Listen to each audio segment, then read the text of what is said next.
Alors je fais cette vidéo pour introduire une série de 10 vidéos pour vous donner quelques règles de base pour faire en sorte que vos séances hebdomadaires de Hatha Yoga vous soient profitables et que vous les fassiez également dans de bonnes conditions.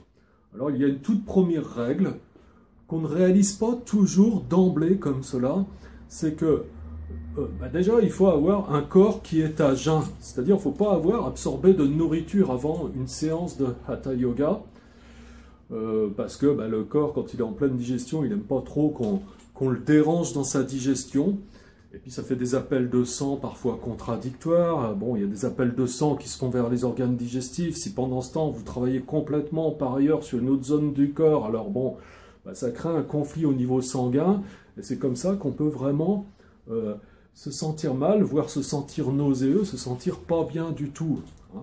Alors je ne parle pas, bien entendu, de ces situations particulières où parfois on est dans des postures inversées, c'est-à-dire où les parties de notre corps qui habituellement sont sous le cœur se retrouvent au-dessus du cœur et vice-versa, les parties du corps qui sont habituellement au-dessus du cœur se retrouvent en dessous du cœur. Bon, là, ça crée un grand chamboulement au niveau circulatoire de toute façon, y compris quand on est à jeun, et c'est aussi l'intérêt de ces postures, c'est que vraiment ça permet de réharmoniser tellement de choses. Bon, c'est pas anodin du tout, mais si par ailleurs on a un corps qui est en train de digérer de la nourriture, alors vous imaginez que là, forcément, on peut se sentir pas bien du tout. Donc, ça ne va pas. De plus, quand vous faites des exercices respiratoires, puisque pendant les séances de Hatha Yoga, on fait des exercices respiratoires aussi, eh bien, on a beaucoup de mal à mobiliser tout notre appareil respiratoire, parce que, ma foi, quand on mobilise le diaphragme, la cage thoracique et tout, eh bien, juste en dessous, on a l'abdomen, on a aussi cette zone où, s'il y a une digestion qui est en train de se faire, si il y a des aliments qui encombrent l'appareil digestif, eh bien, on va avoir du mal à respirer et à avoir l'impression vraiment de respirer librement. De toute façon, on ne respirera pas librement, c'est sûr, on le sentira. Voilà. Alors, au niveau du corps physique, le corps physique, le but que se propose aussi de suivre le Hatha Yoga, c'est de rendre ce corps physique un petit peu moins dense. Ça veut bien dire ce que ça veut dire, un corps physique, ça veut dire c'est un corps de matière, c'est le rendre un petit peu moins dense. Voilà. Alors bien entendu, si on nourrit, si on a de la nourriture physique à l'intérieur de ce corps, il est d'autant plus dense et on est d'autant plus alourdi pendant que la digestion se fait. Il y a des conflits au niveau sanguin, je vous l'ai dit, on peut avoir des ballonnements. Alors bon, je ne vais pas vous faire rentrer dans les détails, mais effectivement, ça peut provoquer aussi des situations désagréables, à la fois pour soi-même, et puis pour ceux qui sont autour de nous, et puis des sentiments de gêne, bien entendu. Vous avez peut-être remarqué aussi que quand on est malade, eh bien, la meilleure chose, c'est de permettre au corps de se reposer, et entre autres, de le mettre à jeun. C'est comme ça qu'on reprend de l'énergie et qu'on arrive à guérir beaucoup plus facilement le corps en s'alimentant de manière extrêmement légère, voire en ne s'alimentant pas du tout, au moins pendant une demi-journée, voire 24 heures. C'est très très bon pour le corps, et le corps, ça lui permet de restaurer aussi son énergie. Donc pour l'énergie, ponctuellement, bien entendu, ponctuellement, eh bien c'est bien aussi que le corps se sente complètement disponible et reposé. Au niveau du mental, eh bien, quand on mange, vous avez bien vu ce que ça donne. Quand on fait un bon repas, très vite, on n'a qu'une envie, c'est de sombrer, voire d'aller dormir.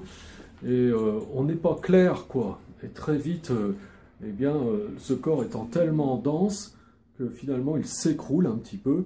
Donc, ça n'est pas du tout favorable à avoir une clarté sur le plan mental. Et quand on pratique le Hatha Yoga, on a besoin d'être là, d'être bien présent avec son corps, de sentir son corps, de voir ce qui se passe, d'être vraiment présent avec toutes les sensations qui sont liées aux pratiques qu'on est en train de faire.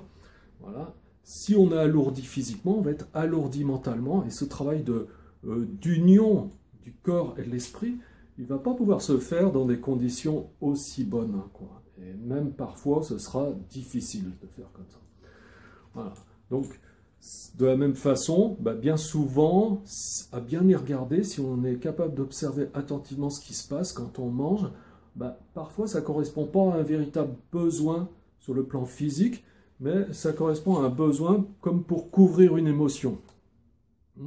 Alors ça, c'est pas quelque chose aussi qui va dans le sens de la pratique du yoga, parce que quand on pratique le yoga, au contraire, quand on pratique le yoga tel qu'il se propose d'être pratiqué, c'est-à-dire correctement, eh bien, on doit être présent aussi et à l'écoute de nos émotions et observer nos émotions, surtout pas les couvrir, mais s'unir à ces émotions, tout simplement parce que ça nous apprend à mieux les connaître, et puis ensuite, petit à petit, à mieux les comprendre, de savoir comment tout ça fonctionne. Finalement, ça permet de mieux s'aimer et de mieux comprendre la vie telle qu'elle est. Donc, il ne faut pas qu'on couvre les émotions avec la nourriture. Donc vous voyez que aussi bien sur le plan physique que sur le plan mental, que sur le plan émotionnel ou que sur le plan énergétique, c'est vraiment très important d'être complètement disponible à la pratique du yoga pour que cette pratique puisse nous apporter tout ce qu'elle est censée nous apporter. Voilà ce que je voulais vous dire aujourd'hui. Alors, être à jeun, ça veut dire quoi? Ça veut dire respecter au moins 3 heures avant la séance sans manger. Si on a fait un gros repas, ça sera même plutôt 4 heures. Si ça a été un repas extrêmement léger, alors on peut admettre 2 heures. Et si vraiment vous ne pouvez pas tenir alors que vous approchez la séance de yoga, bon, une demi-heure, 30 minutes avant, c'est un petit biscuit, un petit quelque chose de rien du tout. Alors c'est même bien aussi même de s'abstenir d'ingérer des boissons avant la séance. Et puis, une fois que vous êtes sur place, prêt à commencer la séance, avant de commencer la séance, c'est bien d'aller aux toilettes aussi, pour que vous puissiez vous sentir confortable pendant l'heure et demie de pratique. Voilà. Alors, je ne prétends pas, comme d'habitude, avoir été totalement exhaustif, peut-être j'ai oublié certaines choses, à ce moment-là, n'hésitez pas à me le faire savoir, à me dire, tiens François, oui, tu aurais pu parler de ça aussi, ça aurait été intéressant, dites-le moi en commentaire. Je vous invite à le faire, à vous exprimer en dessous, à faire des petits commentaires. Et puis comme ça, on va s'enrichir les uns les autres. Et puis moi, je répondrai à vos questions. Je vous donnerai des précisions complémentaires si nécessaire. Pas de problème. Donc n'hésitez pas. Et puis, si vous avez aimé cette vidéo, cliquez sur j'aime. Abonnez-vous si ce n'est pas encore fait. Et je vais plancher pour vous trouver encore quelques règles qui peuvent être vraiment importantes et judicieuses pour rendre votre pratique plus agréable. Voilà, donc rendez-vous pour une deuxième règle pour rendre vos séances de Hatha Yoga vraiment optimales et agréables. À bientôt mes amis, au revoir.